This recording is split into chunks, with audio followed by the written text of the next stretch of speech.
অতি আনন্দমুখৰ পৰিৱেশত আজি অসম সাহিত্য সভাৰ এই 12-পূজীয়া বিশেষ বাৰ্ষিক অধিৱেশনৰ পতাকা উত্তোলন কাৰ্যসূচী সম্পন্ন হৈছে। আমি অসম সাহিত্য সভাই আশা কৰিছোঁ যে এই 12-পূজীয়া অধিৱেশনত অসম সাহিত্য সভাৰ শুভাকাংক্ষীসকলৰ সমাৱেশত বিভিন্ন বিষয়সমূহ আলোচনাত আমি মিলিত হ'ম আৰু সেই আলোচনাসমূহৰ যোগেদি আগন্তুক দিনসমূহত অসম সাহিত্য সভাই কি কাৰ্যসূচী ৰূপায়ণ কৰিব সেইবিলাক আমি আজি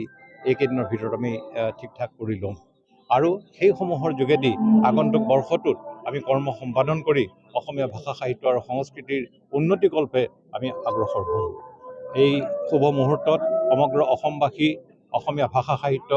প্ৰেমীসকলৰ প্ৰতি আহ্বান জনাইছোঁ, তেখেতসকলৰ শুভাশীষ হওক, তেখেতসকলৰ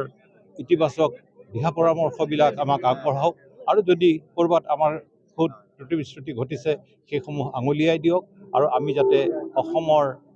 শুভাকাংক্ষীসকলৰ কাৰণে আমি অসম সাহিত্য সভাৰ যোগেদি কৰ্ম সম্পাদন কৰি আগুৱাই গৈ থাকিবলৈ পাওঁ।